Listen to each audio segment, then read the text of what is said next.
Hello, this lecture is on assessment design principles and deals with first principles, essentially the purpose and principles of assessment. So we know from our own individual practice that assessment can influence what, where and how students study because they're often very assessment focused. Assessment can undoubtedly shape students' beliefs about what's valued in a course of study. As a consequence, we should try and step back from the assumptions that we make about assessment. So let's consider for a moment why we assess.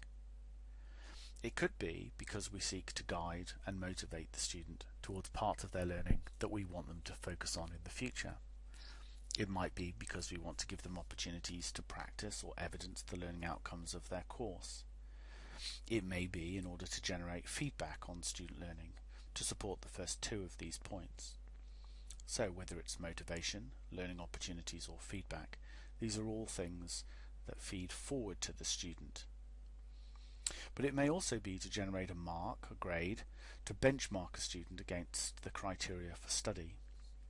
It might be a mechanism to check the quality of teaching and learning on a given course to make sure that students are learning what the course has proposed to teach, so it could be a QA mechanism. Very often we just don't distinguish between these reasons.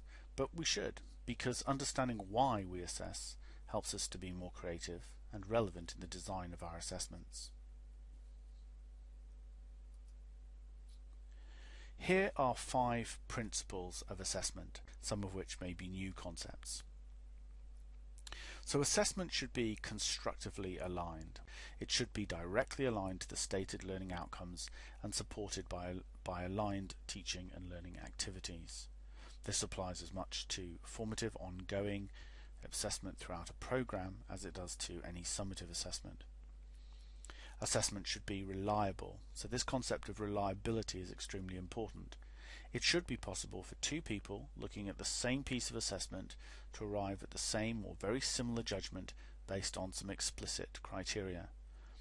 If an exam can be repeated and produce a very different result, that suggests that the assessment itself is not reliable. Assessment should be valid. It should assess what it purports to assess. So, for example, a complex higher-order thinking skill is not likely to be assessed in something that constitutes a memory exercise, for example, or a very practical skill is not very likely to be tested in a pure written format, and so on. It should be a valid assessment. There's also the notion that assessment should be fair. It should be possible for all students to have an equal opportunity to succeed in any given assessment. And whilst there are obviously opportunities to make reasonable adjustments, the notion of fairness still holds true. Assessment should also be relevant, so it should be possible for a student to apply the learning derived from the assessment in the real world and in their future learning. Relevant learning is important. So here are 5 principles that I think it's very important to carry forward into your own design process. It should be constructively aligned, it should be reliable, valid, fair and relevant. We might also ask, when is the best time to assess? So in the UK higher education system we still have a great deal of emphasis on final summative assessments. So where we've emphasised the interconnectedness of the learning process, of the students' awareness of their own progress and the self-management of learning, these two terms, which are used very, very widely in the literature, are perhaps a little bit blurred around the edges, and we need to think a little bit about how we use them in our practice, and whether we can't be a little bit more sophisticated in our use of language. Knowing why we assess can help us design when to assess. So if an assessment's designed to motivate and to practice learning opportunities, it may need to be continuous and supportive. It may be formative and run through the entire module or the entire course. If the assessment is designed to be for feedback, it might be possible to do this from the very beginning of the course through some self or peer feedback as well as tutor feed-forward approaches, which we'll talk about later in the module. If the assessment is to grade the student, then this may come in stages or at the end of a period of study, only when the student's equipped to provide the evidence that the assessment's designed to show.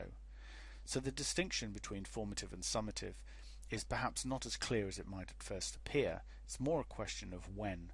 Think of it as ongoing assessment for the purpose of developing a student's awareness of their own learning versus a form of assessment which provides students with the opportunity to demonstrate or provide evidence that they have learned to a particular level or a particular stage within a period of study. So formative and summative themselves are perhaps used a bit casually, not so much in the literature but in our practice on an everyday basis. And thinking about when we're assessing as much as how and why we're assessing are extremely important. So it might seem obvious, but knowing why and when allows the assessment designer to manage expectations, to manage student motivations, and to manage progress in some very significant ways. In addition to the notion of formative assessment or assessment for learning as we've described it and summative assessment, I think there are some other concepts in assessment that are worth mentioning. You'll come across them in the literature. They're ideas which perhaps you want to explore in your own practice. So let's look at a few. Diagnostic assessment.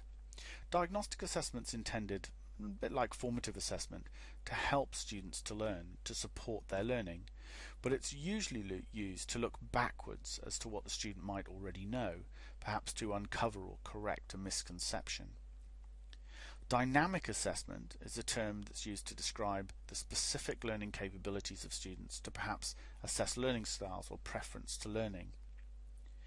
Synoptic assessment is a term used to describe the process of encouraging students to draw on a broad range of learning from across their current program of study, or perhaps to include previous study, in order to better contextualize their learning to more broadly than simply using the currently defined learning outcomes and associated assessment. Program-wide awareness of assessment can be a very strong motivator for students. So synoptic assessment is something that we'll see increasingly in our programs at BPP. Ipsative assessment is effectively self-referenced assessment. How well am I doing as an individual relative to my own previous performance, rather than with reference to others or to some external criteria? Which brings us to the final very important concept, which is dominant in higher education in the UK, the notion of criterion referenced assessment.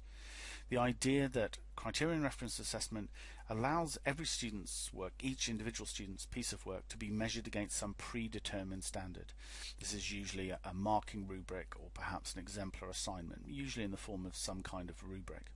And students are graded against that criteria and not against each other.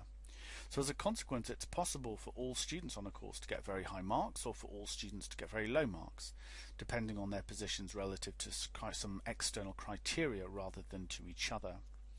Now in theory, it's possible for all students to get 100%, but if it's the intention of the assessment to demonstrate some degree of differentiation in a cohort, then the marking rubric can be fine-tuned to ensure that there is some sort of distribution of marks. But the idea that one has a bell curve and that marks are distributed across it is a somewhat outdated notion. A rubric would probably demonstrate that if it allows for a sufficient degree of differentiation. But the idea is that there are externally referenced criteria which the students are aware of. So these concepts, diagnostic, dynamic, formative, summative, synoptic, ipsative and criterion referenced, are all things that you should be aware of as you look forward to forms of assessment, the different kinds of things that you might do to assess your students in your own practice. So some of the practical things that you can do looking forward. First, do take some time after this lecture to think about how your current assessment for learning or formative learning supports students in the ipsative and synoptic assessment forms. So how is a student being helped to reference their own learning, to see how they're making their own progress? What do you do to support students to track their own progress? What do you do to have them link the current learning to other forms of learning? What synoptic assessment opportunities are there? Are they encouraged to relate current learning in this module to previous modules? How are they being encouraged to measure self-progression?